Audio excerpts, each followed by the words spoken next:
अस्सलाम वालेकुम dear students, my name is Mohammed Askar and आज हमारा जो टॉपिक है वो डेफिनेशन के ऊपर है, rational, irrational and real numbers. तो स्टूडेंट्स आज हम डेफिनेशन पढ़ेंगे रैशनल नंबर की। देखें रैशनल नंबर क्या होते हैं। The number which can be written in the form of p by q where pq belongs to z and q not equal to 0। ऐसे तमाम नंबर जिनको p by q की फॉर्म में लिखा जा सके और जो पी क्यू है सेट ऑफ इंटीजर में से होने चाहिए, क्यू में जीरो नहीं होना चाहिए, यानी कि जो डिनोमिनेटर में चीज है वो जीरो नहीं होना चाहिए।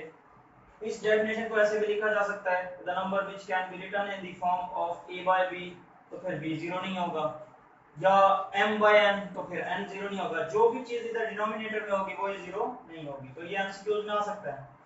The number which can be written in the form of p bye q की जगह ये इन जनरल को p बाय q हम यूज करते हैं। वो अगर फर्स्ट को m बाय n दे देता है और आगे कहता है कि n not equal to 0, m not equal to 0, q not equal to 0, p not equal to 0, तो फिर आप direct q not equal to 0 पे नहीं टिक करना, आपने देखना है कि इधर क्या यूज किया हुआ है, m बाय n यूज किया हुआ है, तो फिर n नॉट इक्वल टू 0 होगा। ठीक है, तो ये एमसीक्यू के लिहाज से ये इंपॉर्टेंट है, ये बता चुका हूँ आपको। अब रैशनल नंबर को q से रिप्रेजेंट करते हैं, तो ये देखें x कोई एलिमेंट है जिसको p बाय q की फॉर्म में लिखा हुआ है। ये जो p और q है ये z में से है और q नॉट इक्वल टू 0 होना चाहिए। यही हमने मैथमेटिकली ये लिखा, इसी डेफिनेशन को हमने मैथमेटिकली इधर लिख दिया। ठीक है स्टूडेंट्स, q से रिप्रेजेंट करते हैं रैशनल नंबर को। नेक्स्ट इसकी एग्जांपल है 25 ओवर 100। 25 ओवर 100 को अगर हम सॉल्व करें यहाँ पे 25 ओवर 100, तो स्टूडेंट्स 25 ओवर 100, 25 ओवर 100, यहाँ पे इसको हम मजीद सिंप्लीफाई करें तो आंसर आएगा 1/4। ठीक है, तो 1/4 का मतलब है 1 का भी जीसीडी यानी कि ग्रेटेस्ट कॉमन डिवाइजर 1 ही है और 4 का भी जीसीडी 1 है। तो P और Q का जो जीसीडी है ग्रेटेस्ट कॉमन डिवाइजर है वो 1 होना चाहिए। ये हम पीछे जो हमने प्रूव किया square root of 2 is an irrational number, तो उसमें भी हमने यही प्रूव किया था कि जो हमारे पास P एंड Q जो उधर यूज कर रहे थे उसका ग्रेटेस्ट कॉमन डिवाइजर 1 के अलावा 2 था। तो हमने कहा था कि इसका ग्रेटेस्ट कॉमन डिवाइजर 1 नहीं है बल्कि 2 है, तो हमने कहा था कि ये हमारे पास इरेशनल नंबर है। तो स्टूडेंट्स जिसका ग्रेटेस्ट कॉमन डिवाइजर 1 होगा वो हमारे पास नंबर रियल नंबर होंगे। ठीक है, इसी तरह जब हम इसको अगर मजीद सिंप्लीफाई करें पॉइंट में तो इसका आंसर आएगा 0.25। तो स्टूडेंट्स देखें पॉइंट के बाद अगर डिजिट फाइनाइट है, ये हमारे पास क्या है, फाइनाइट है। अगर पॉइंट के बाद डिजिट फाइनाइट हो तो भी हमारे पास जो नंबर होगा वो रैशनल होगा। ठीक है, अब देखें इसी तरह 1/2 है, तो इसको अगर डिवाइड करें तो आंसर आएगा 0.5। तो फाइनाइट है, पॉइंट के बाद डिजिट फाइनाइट है, तो हम कह सकते हैं कि हमारे पास रैशनल नंबर है। ठीक है, इसी तरह इनका भी ग्रेटेस्ट कॉमन डिवाइजर 1 है। नेक्स्ट है हमारे पास इसकी टाइप्स। रैशनल नंबर की दो टाइप्स हैं, there are two types of rational number. Rational number की दो टाइप्स हैं, एक है रिकरिंग डेसिमल, दूसरा है टर्मिनेटिंग डेसिमल। तो स्टूडेंट्स टर्मिनेटिंग डेसिमल क्या होता है, एक ऐसा डेसिमल है जिसमें हमारे पास पॉइंट के बाद डिजिट फाइनाइट होने चाहिए, यानी कि जो डेसिमल पार्ट है वो हमारे पास फाइनाइट होना चाहिए। तो हम कह सकते हैं कि ये हमारे पास जो नंबर है ये रैशनल नंबर कहलाएगा और वो किस टाइप का होगा, टर्मिनेटिंग डेसिमल। ठीक है, पॉइंट के बाद अगर आपका आंसर पॉइंट के बाद जो डिजिट हैं वो फाइनाइट हों तो हम कह सकते हैं कि ये हमारे टर्मिनेटिंग डेसिमल हैं और इन नंबर्स को रैशनल नंबर भी कहा जा सकता है। नेक्स्ट हमारे पास देखें एग्जांपल 0.000415। ये हमारे पास ये भी एग्जांपल टर्मिनेटिंग डेसिमल की है लेकिन ये है रैशनल नंबर। देखें पॉइंट के बाद जो डिजिट है वो फाइनाइट है, यानी कि 6 के बाद हमारे 6 डिजिट के बाद हमारे पास आंसर एंड हो रहा है, तो हम कह सकते हैं इस नंबर को ये नंबर रैशनल नंबर है। नेक्स्ट है रिकरिंग डेसिमल। रिकरिंग डेसिमल में क्या होता है, हमारे पास पॉइंट के बाद डिजिट एक डिजिट हमारे पास रिपीट हो रहा होता है, ये हमारे पास ग्रुपिंग की फॉर्म है। जैसे ये देखें 146 146 एंड 146, तो ग्रुप की फॉर्म में रिपीट हो रहे हैं आंसर। अगर ग्रुप की फॉर्म में 1 यानी कि 1 से ज्यादा 2 डिजिट हो, 3 हो, 4 हो, वो ग्रुप बना के रिपीट कर रहे हो, तो फिर हमारे पास जो इस तरह के नंबर होंगे वो रिकरिंग डेसिमल होंगे, लेकिन तब भी वो होंगे रैशनल नंबर। ठीक है, इसी तरह 2.3333 and up to so on इसी तरह 0.33 and up to so on. तो ये हमारे सारे नंबर्स क्या कहलाएंगे, रिकरिंग डेसिमल। ठीक है, नेक्स्ट हमारे पास है इर्रेशनल नंबर। इर्रेशनल नंबर क्या होता है, द नंबर, इसी का रेसिप्रोकल है रैशनल नंबर। रैशनल नंबर क्या थे, ऐसे नंबर जिसको p बाय q की फॉर्म में लिखा जा सके। तो इर्रेशनल क्या होंगे, जिसको p बाय q की फॉर्म में ना लिखा जा सके। The number which can not be written in the form of p bye q where p q belongs to z and q not equal to 0।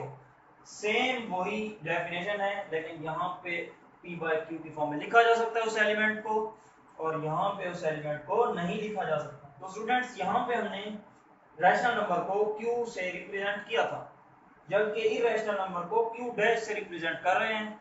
तो ऐसा नंबर यानी कि कोई एलिमेंट x है और वो नॉट इक्वल टू होना चाहिए p बाय q, मतलब p बाय q के फॉर्म में नहीं होना चाहिए, और p q z में से हो और q नॉट इक्वल टू 0 हो। ये हमारा मैथमेटिकली सेट की फॉर्म में लिखा गया है इर्रेशनल नंबर।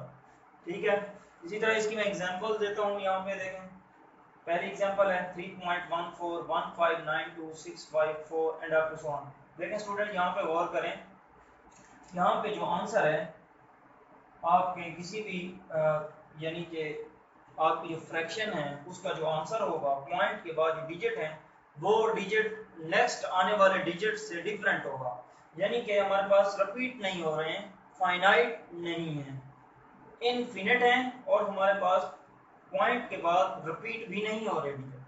तो इस तरह के जो भी हमारे पास नंबर होंगे वो इर्रेशनल नंबर कहलाएंगे, जैसे 7.320508 and up to so on. इस तरह के भी नंबर हमारे पास क्या कहलाएंगे, इर्रेशनल नंबर। तो स्क्वायर रूट ऑफ 2 है, वो भी हमारे पास इर्रेशनल नंबर कहलाएंगे।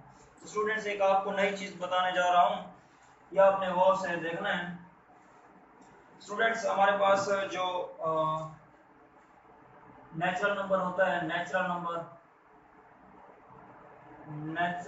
नंबर हम उसको n से रिप्रेजेंट करते हैं, और हमारे पास नेचुरल नंबर का जो सेट होता है वो हमारे पास होता है 1 2 3 4 and up to so on.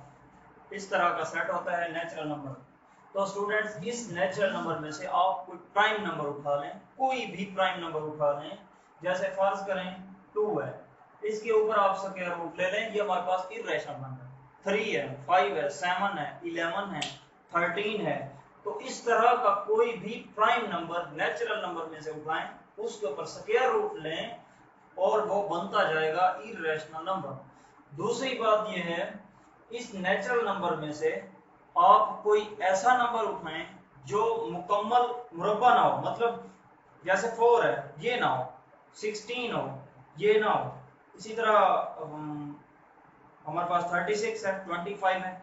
तो इस तरह के नंबर ना हो, मतलब जो किसी चीज का मुकम्मल मुरब्बा ना हो, उसके अलावा, जैसे मिसाल के तौर पे 6 हो गया, ठीक है, 8 हो गया, इस तरह के नंबर उठा लें, उनके ऊपर भी आप जब स्क्वायर रूट अप्लाई करेंगे वो भी हमारे पास इर्रेशनल नंबर बनते जाएंगे।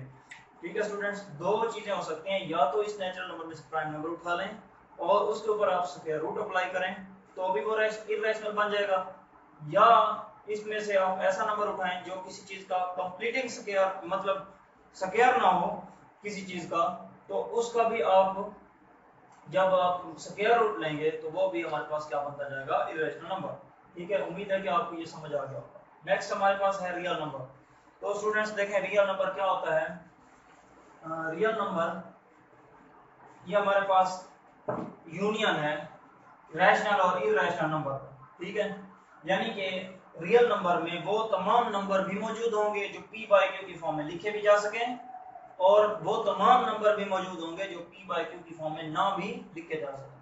तो ये यूनियन है हमारे पास रैशनल और इर्रेशनल नंबर का। इसको ऐसे लिखते हैं q union q dash. Union का मतलब है इसमें वो नंबर भी आ जाएंगे जो p बाय q की फॉर्म में हैं, और वो नंबर भी आ जाएंगे जो p बाय q की फॉर्म में नहीं है।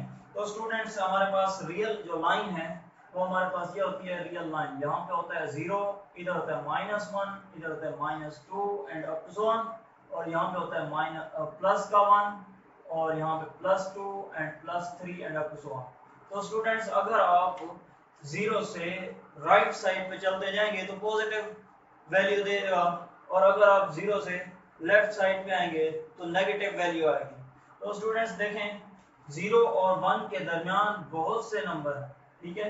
0 और 1 के दरमियान वो तमाम नंबर, ऐसे नंबर भी हैं जो p बाय q की फॉर्म में लिखे भी जा सकें, ऐसे नंबर भी हैं q की फॉर्म में लिख भी सकते हैं, और ऐसे नंबर भी हैं जिनको p बाय q की फॉर्म में नहीं भी लिख सकते, ठीक है स्टूडेंट। तो अब देखें जो हमारे पास रियल लाइन है उसकी हमारे पास जो रेंज होगी वो है -इंफिनिटी टू पॉजिटिव इंफिनिटी। ये हमारे पास इस रियल लाइन की जो हमारे पास रेंज है वो कह रहा है इस -इंफिनिटी और -infinity to positive infinity open interval का क्या मतलब है, इसका मतलब है -इंफिनिटी भी इसमें इंक्लूड नहीं है, पॉजिटिव इंफिनिटी भी इंक्लूड नहीं है। -इंफिनिटी और पॉजिटिव इंफिनिटी के अलावा बाकी तमाम नंबर इस रियल लाइंस के ऊपर मौजूद है, ठीक है स्टूडेंट्स। तो उम्मीद है कि आप लोगों को समझ आ गया होगा, ठीक है। तो इंशाल्लाह नेक्स्ट लेक्चर में आगे हम क्वेश्चन सॉल्व करेंगे, तब तक के लिए अल्लाह हाफ़िज़।